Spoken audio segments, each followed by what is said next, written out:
This episode explores Everest, the highest mountain on planet Earth.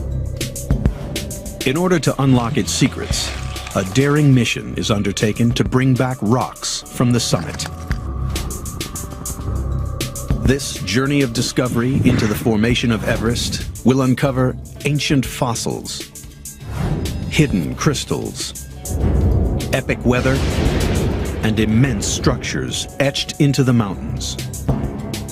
All part of the incredible story of how the Earth was made.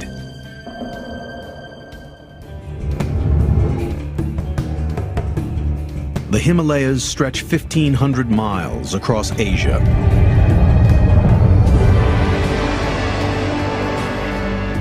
They're home to 14 of the tallest mountains on the planet.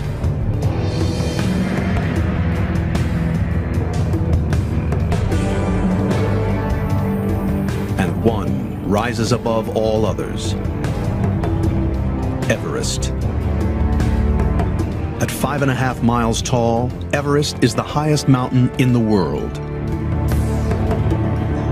In order to figure out how this giant mountain was made, geologists need evidence. Rock samples from Everest.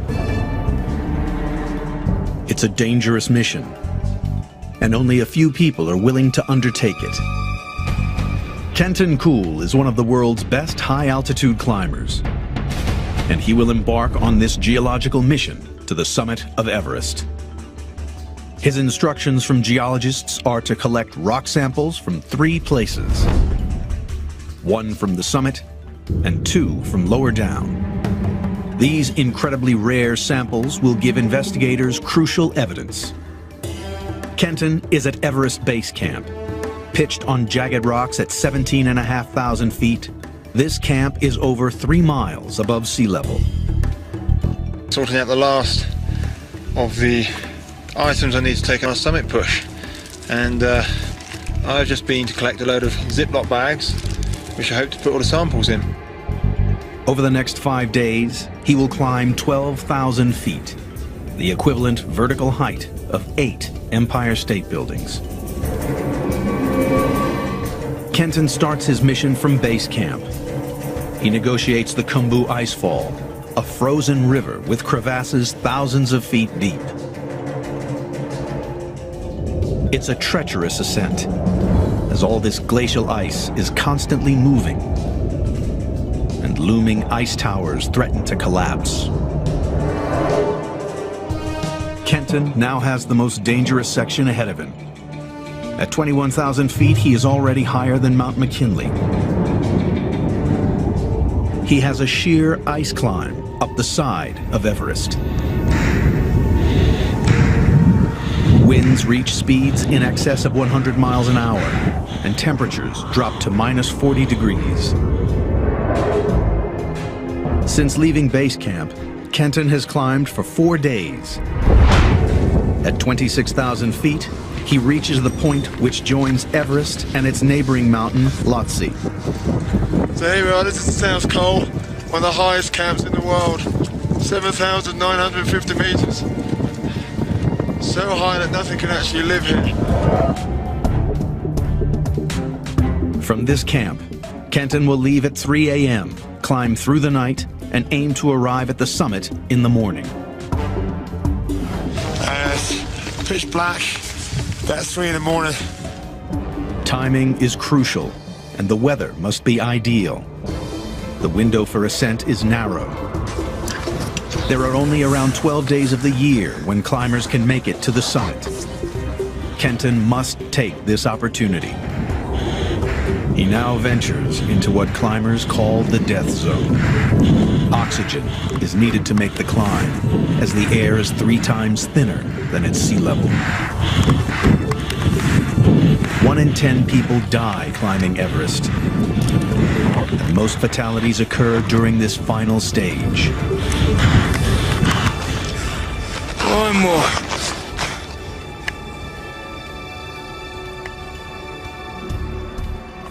Kenton finally reaches the top of Everest. 8,850 meters. We are the highest people in the world. This is the view from the highest place on planet Earth.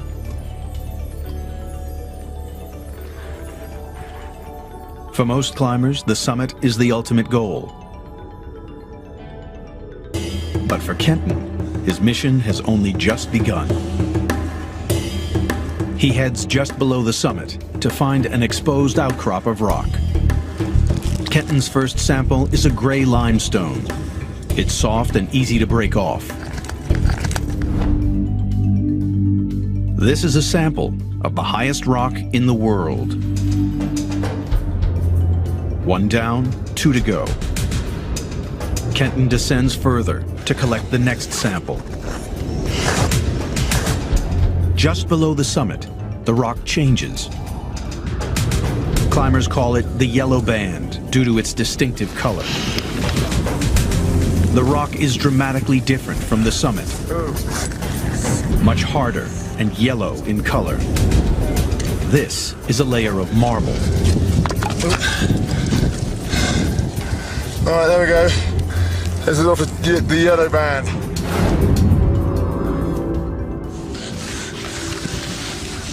All right, so that's that. That's the yellow band. We've collected samples from here. It's not been very easy. We're getting out of here. It's beginning to snow. But he has one more to go.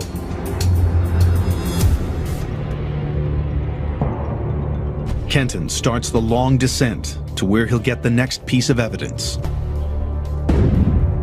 He enters into the Western Cwm, a huge U-shaped valley which has been carved by the Khumbu Glacier. A frozen river of ice that has relentlessly pushed downward over the past million years. Rock and debris in the glacier have ground away at the rock underneath, revealing the base of Everest. Kenton needs to take his final sample from this area of distinctive white rock. Granite. So here we are in the Western Cwm on Everest, about 6,400 meters. I'm actually stood underneath one of the easier outcrops to get to. This is a big sort of granite cliff above me. This white rock is full of crystals. It's extremely hard and different again from the summit limestone and the marble.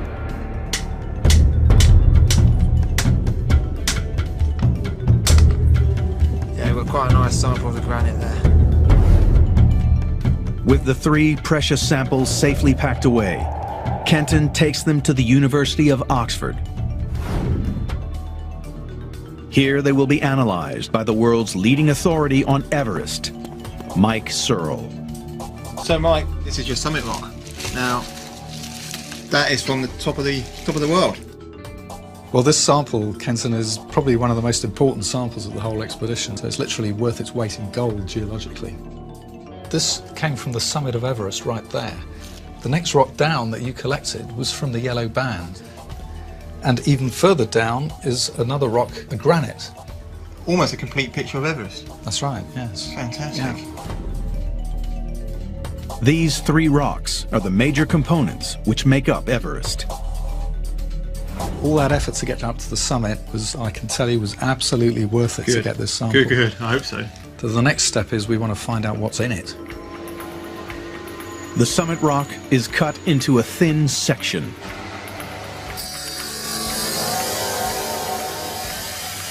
So thin, light can pass through it. Okay, let's have a look at this slide of a limestone that's from the summit of Everest. The highest rock sample in the world reveals its secret. Oh, that's interesting. What's that?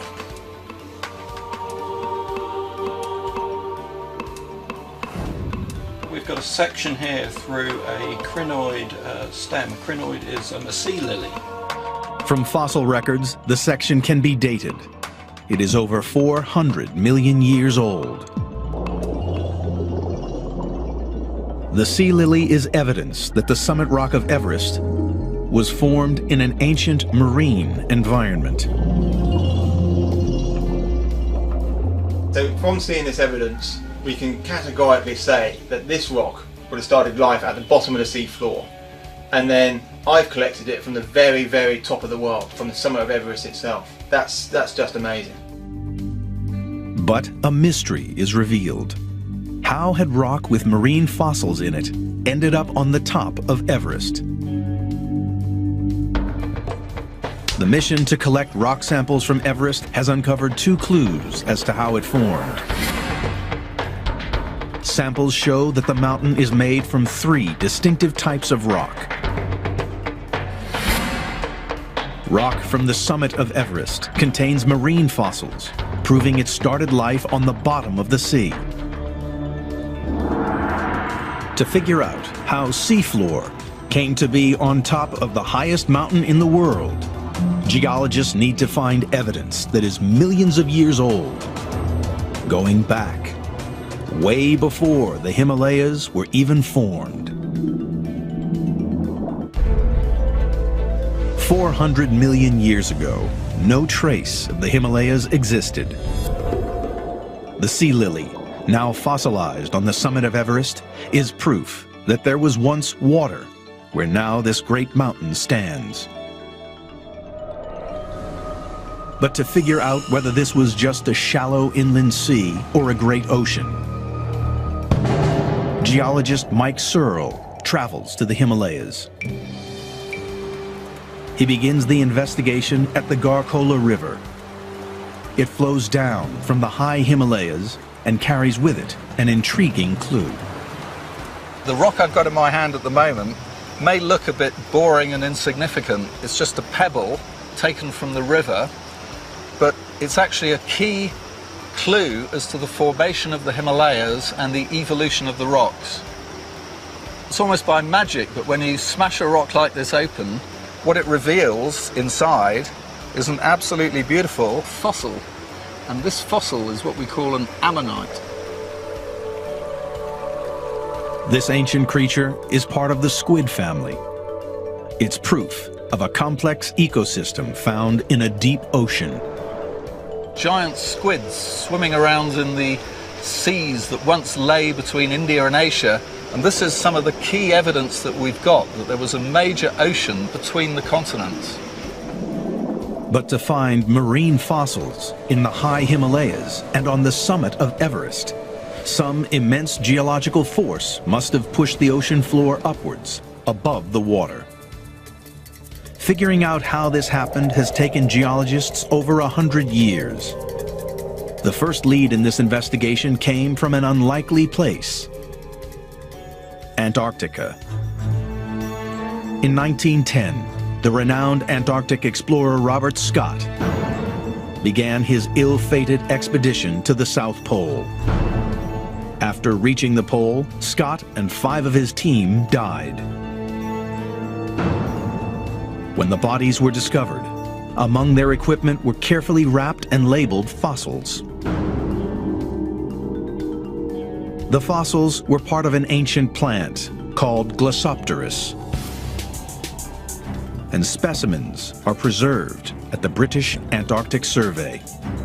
Glossopteris is a type of plant known as seed fern, and from many different lines of evidence, such as roots and leaves and preserved trunks, paleontologists think that Glossopteris was actually a type of tree.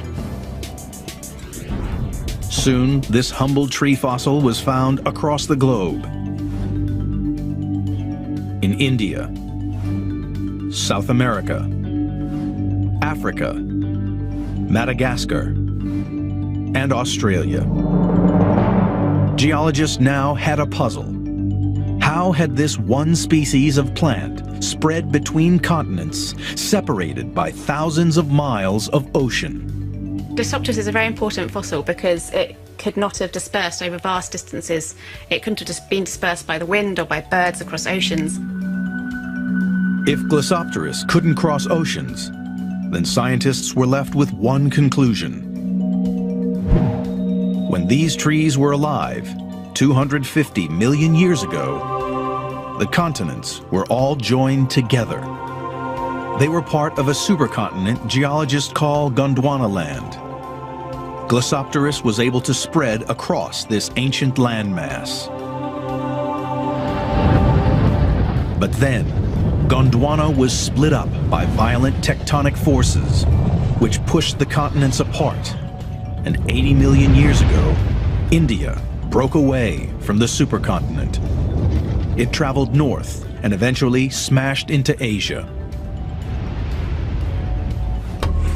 To get the full picture, geologists now knew they must get an exact date for this collision. Once again, they turned to marine fossils. We know the age of collision of India and Asia from several factors, but the most important one is the age of the youngest marine fossils that are preserved along that collision belt. And the age of those fossils is very precisely dated, 50.5 million years. 80 million years ago, India left Gondwana.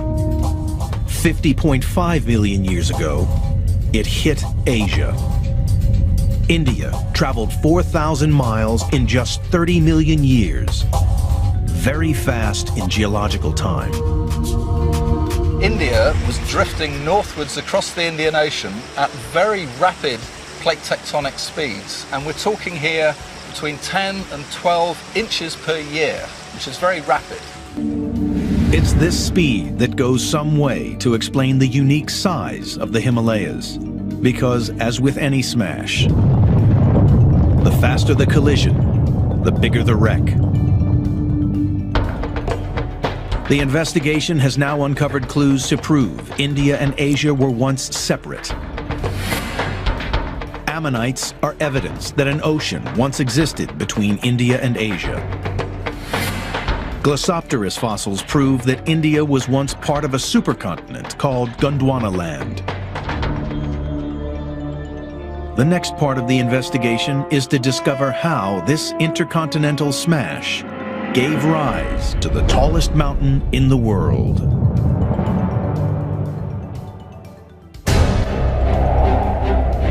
Geologists piecing together the story of how Everest was made have shown that 400 million years ago, a wide ocean existed where the Himalayas now stand.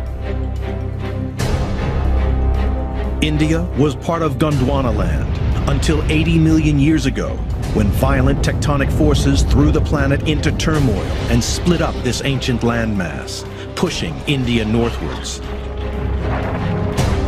50 million years ago, India collided with Asia. And for the next 30 million years, this intercontinental smash began to shape the world's highest mountains. Traces of the first stage in this process can still be seen in the Himalayas today. The best way to spot them is from the air. Because the high Himalayas are so incredibly inaccessible, I mean, just look at that view out there. There's a sea of mountains, all of them are over 20,000 feet. There must be hundreds of them. And those are impossible mountains for a mere mortal to climb. This is geology on a massive scale. The distinctive formations come into view.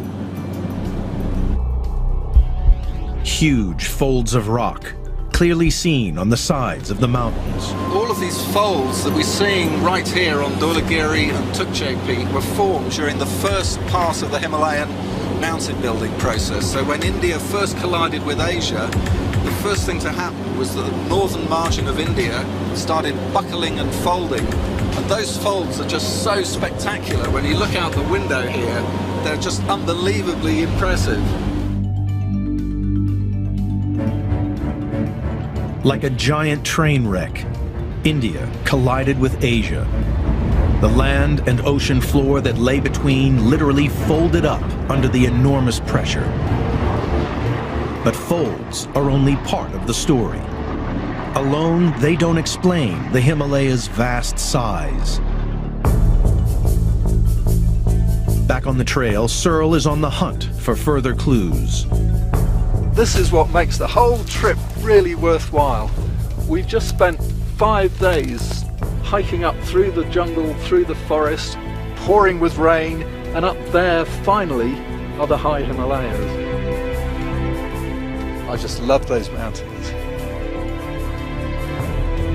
Look at those peaks up there. They are absolutely beautiful. Searle points to an intriguing giant scar which is revealed on the face of one of the mountains. It's evidence of the next dramatic phase in the building of the Himalayas.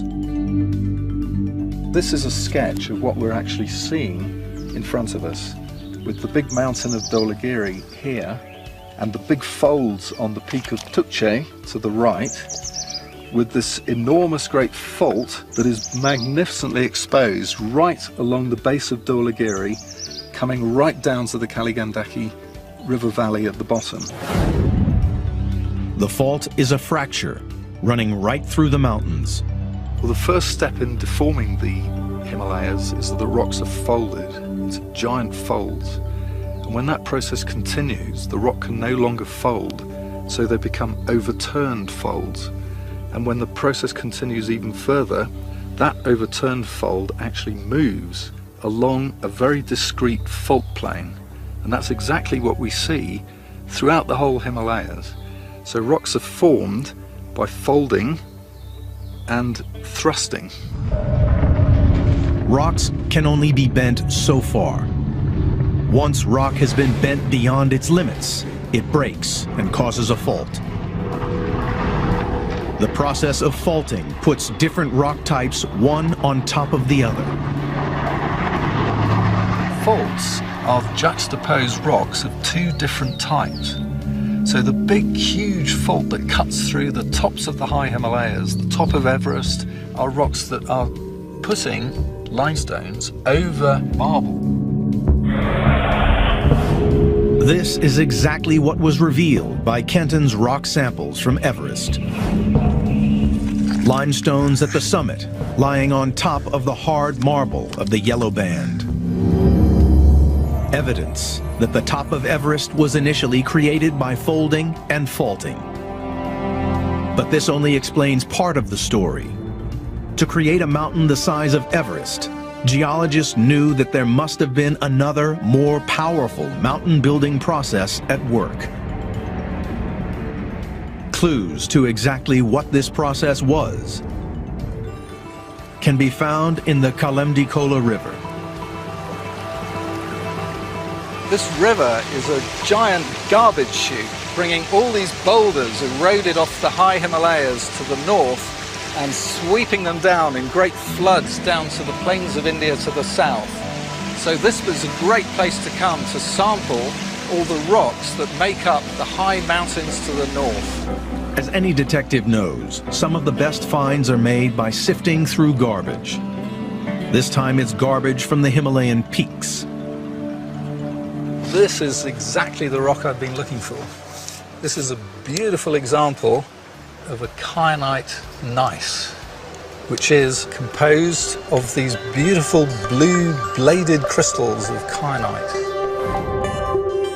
Kyanite is a gemstone, and it gives a clue as to how these rocks formed. This mineral is very specific to a geologist, and it tells us that this rock has been buried to depths of about 30 miles or more under high temperature and high pressure. Rock was not only pushed upwards by the collision, but also down towards the Earth's molten core. Heat and pressure changed the rock and formed kyanite crystals. Another boulder in the river gives a further clue as to what was going on at these great depths. This white rock is a Himalayan granite, and most of the highest peaks of the Himalayas are actually formed of this rock. And of course, the base of Everest is formed of exactly the same. The presence of these white streaks tell me that this rock was actually partially molten at the highest temperatures during the Himalayan mountain building process. The rock was pushed so far beneath the Earth's surface that it reached heat in excess of 4,000 degrees Fahrenheit and began to melt. Once it was molten, it was able to move and flow. Well, you can think of the Himalayas more as a conveyor belt system, taking Indian plate rocks, pushing them down deep in the crust. They are altered by heating and increasing pressure, eventually melting to produce granite, and then forced back up to the surface along these giant shear planes. 20 million years ago, this amazing conveyor belt system was at work. As India pushed northwards, a liquid band of buoyant rock was forced towards the surface and cooled, forming a solid layer of granite. A process called channel flow. Granites are very buoyant rocks, so when they're formed by partial melting of the crust, normally they're pushed up through the crust to form mountain ranges like you see in the Sierra Nevada or Yosemite National Park, for example. The Himalayas are different. These granites are flowing almost horizontally from where they formed the southern part of the Tibetan Plateau to form the high peaks of the Himalayas. And it's this conveyor belt system that keeps the high Himalayas actively uplifting to this day. The mountains were repeatedly jacked up to epic proportions. It's this unique process which accounts for the Himalayas' immense size. Kenton Coule's mission to Everest uncovered an unusually thick band of granite. Proof that Everest's awesome size is due to the process of channel flow. Geologists investigating how Everest was built have discovered folds and faults, proof of the initial mountain building process. White stripes of granite indicate the rock was melted at over 4,000 degrees, forming a giant conveyor belt of mountain building power. But the Himalayas were set to become part of a geological battle between catastrophic forces and powers which would challenge the very height of Everest. 400 million years ago, the Himalayas started out life at the bottom of an immense ocean. 50 million years ago, they were thrust into the skies as India smashed into the Asian landmass. Since that time, tectonic forces have created the tallest mountain in the world.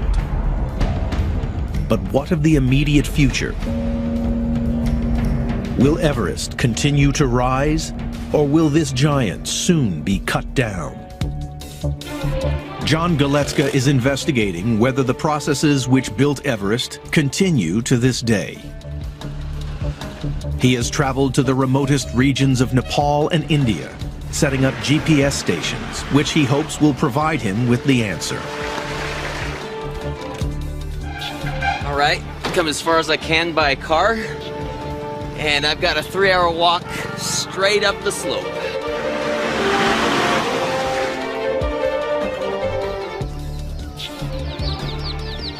Namaskar.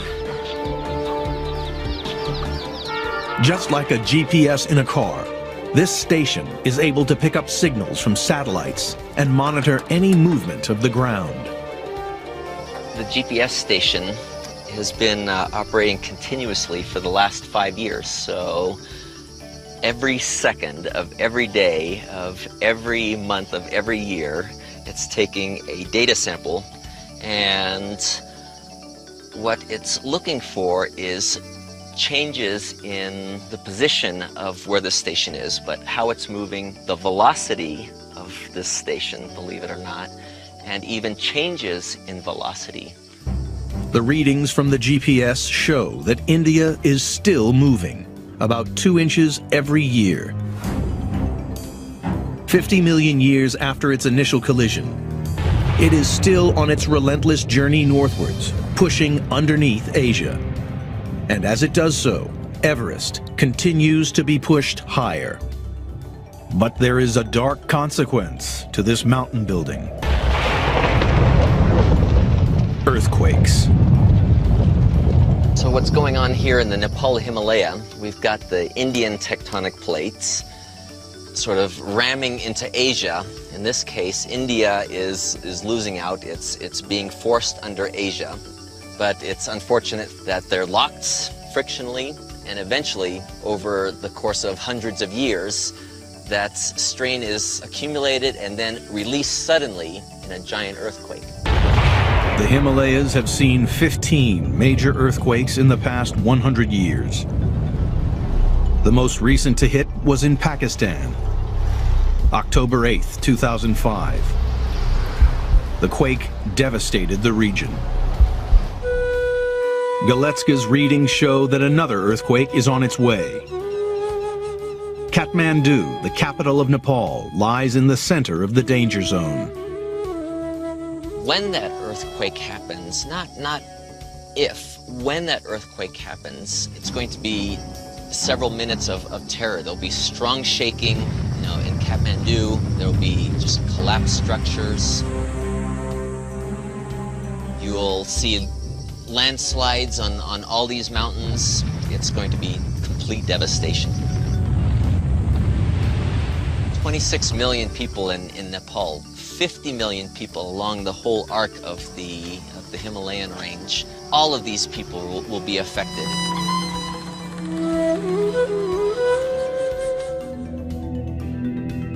These devastating earthquakes are the result of a very active mountain belt. Further evidence that Everest is being actively pushed upward. But there is a second force at work in these mountains: erosion. There's a constant battle going on in nature here between the uplift of the Himalayas and the down-cutting of erosion. Erosion in the Himalayas is ferocious. A clue as to the reason why lies in a small village 300 miles east of Everest, Cherrapunji.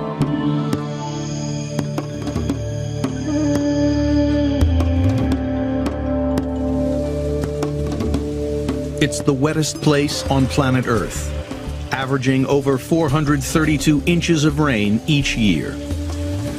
This place is 12 times wetter than Seattle. And the reason for all this rain? The monsoon.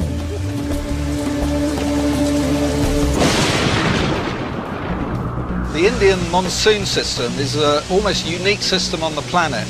And the ultimate driving force is the high mountains and the high Himalayas and the Tibetan Plateau, which is by far the largest area of high elevation on the planet today.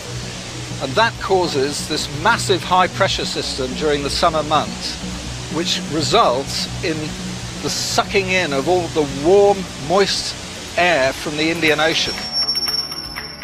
This seasonal weather system blows in across India. Clouds build and rise as they hit the high mountains and form heavy rains which fall across India. Those rains reach their maximum on the southern slopes of the Himalayas. During the height of the summer monsoons, some of these rivers are able to rise by 20 or 30 feet in one storm. So where I'm standing now, the levels of the river will be way up over here. Each year, 264 cubic miles of fresh water, enough to fill Hoover Dam's Lake Mead 30 times over, pours down the slopes of the mountains. This water feeds some of the largest rivers in the world: the Ganges, the Indus, the Irrawaddy, and the Yangtze. The Himalayas are the water tower of Asia, supplying fresh water to a fifth of the world's population. But all this water is having a dramatic effect on the mountains. Fast-flowing rivers cut steep-sided valleys. High in the mountains, rain turns to snow, feeding glaciers which carve into the upper slopes. All these forces are at work today, wearing away at the Himalayan peaks. Because the monsoon is so powerful, geologists suspect that Everest and the Himalayas are being worn away perhaps more quickly than any other mountain belt in the world. Since 2004, a powerful new technique has emerged that can actually measure how fast a mountain is being worn away. It uses high-energy particles from space. At present, we're all being bombarded by cosmic rays. They come from distant parts of the galaxy. When these particles hit a rock surface, a chemical change happens. It's like a kind of cosmic sunburn. Erosion from rivers and glaciers expose rock surfaces to these cosmic rays. And just like sunburn, the longer the rock is exposed, the greater the damage to its surface. By measuring the amount of cosmic sunburn in the rocks, geologists can figure out how quickly rivers and glaciers are cutting into the mountains. But working this out needs very precise science. The concentrations that we're trying to measure are so small they're equivalent to putting a pinch of salt in an Olympic-sized swimming pool and measuring 1 or 2 grains of that salt. After years of research, Owen has discovered the maximum speed of erosion. 1.1 inches per year. That's 6 times faster than the Rocky Mountains and faster than anywhere else on the planet. All mountains suffer from erosion. They're built up by tectonic forces and erosion wipes them down again. The Alps, the Rocky Mountains, the Andes all have erosional potential, but nowhere has such huge erosional potential as the Himalayas. The erosion here is far greater than anywhere else, and the main reason for that is the summer monsoon. The battle in nature between uplift and erosion continues. But the question remains, which one is winning? Is Everest shrinking or growing? In 1999, a team of geologists set out to answer this question.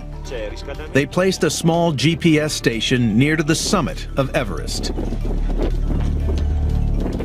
After 2 years of monitoring, the team had their answer. Everest was, in fact, still growing. 1/4 inch every year. The world's tallest mountain is still getting taller. The investigation into the growth and movement of the Himalayas has revealed the following evidence. GPS data shows a very active mountain belt that is still uplifting. Cosmic ray dating proves that the Himalayas are being eroded faster than any place else on Earth. Geologists now have the tools to predict Everest's future. It and the Himalayan mountain chain will continue to rise. Aided by new technology, discoveries are still being made in the Himalayas. And recently, one reveals that the rise of these mountains was so immense that it might have changed the very course of Earth's history and plunged the entire planet into a deep freeze. Everest, 50 million years in the making. Today, the Himalayas stand as the biggest, highest, and most active mountain range on the planet.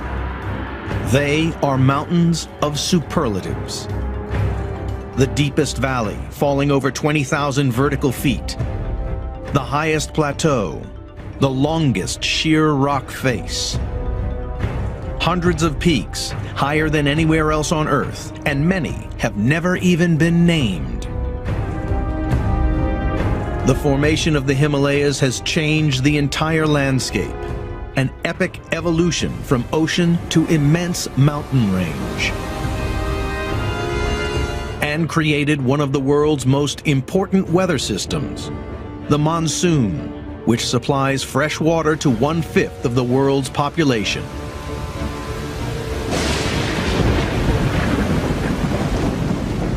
The Himalayas in Tibet are a really exciting place to work for a geologist. This is because it's such an active and dynamic environment.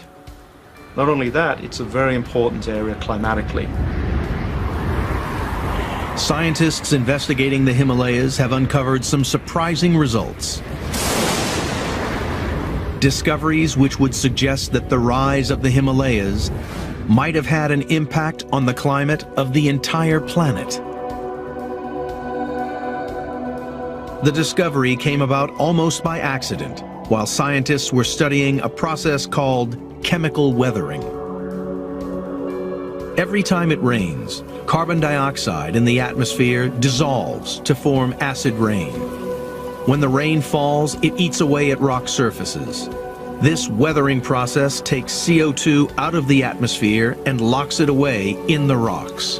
If that rock is interacting with the atmosphere, it pulls down carbon dioxide, and that leads to a negative greenhouse effect, if you like, an icehouse effect. So you get more weather in, you pull down that carbon dioxide out of the atmosphere, and that leads to cooling. The more CO2 there is in the atmosphere, the warmer the global temperatures. Take CO2 out of the atmosphere and temperatures are reduced. Then scientists discovered a major coincidence. The dramatic rise of the Himalayas over the past 20 million years coincided with the gradual fall of global temperatures, which led to the start of the last major ice age. The pieces of the puzzle fell into place. As the Himalayas uplifted, they had acted like an ever-growing giant sponge and absorbed massive amounts of CO2 from the atmosphere. The uplift of the Himalayas and Tibet lead into the drawdown of carbon dioxide from the atmosphere by these weathering processes was probably one of the major factors in lead into the cooling that culminated in the ice age that started about 2.5 million years before present. A cooling effect which was so intense that 2.5 million years ago it contributed to a global deep freeze. An ice age that affected the entire planet and had a dramatic impact on all life on Earth. And geologists are sure that the Himalayas will continue to exert an immense influence on our planet, as these mountains are still growing. As India pushes northwards under Asia, the building cycle continues. More mountains will form. Over the next 10 million years, 300 miles of land will be forced under Asia. The entire range will grow even taller. Out in this vast wilderness of icy peaks, geologists are still making discoveries. For geologists, it's exciting in terms of the science because you get to areas where few geologists have been before. As the research continues at Everest and across the Himalayas, it is a wonder what secrets they might tell us in the future. The evidence for Everest's incredible geological journey has been revealed. Ammonites, evidence that an ocean once existed between India and Asia and that the continents collided 50.5 million years ago. Folds and faults, proof of the initial mountain building process. Granite, evidence of a giant conveyor belt of mountain building power which pushed Everest to its immense height. GPS data reveals that the Himalayas are the most active mountain range on the planet, and Everest is still growing. Everest today stands as the highest place on planet Earth. But in millions of years to come, there will perhaps be another mountain big enough to challenge this giant, living proof that the Earth is never at rest.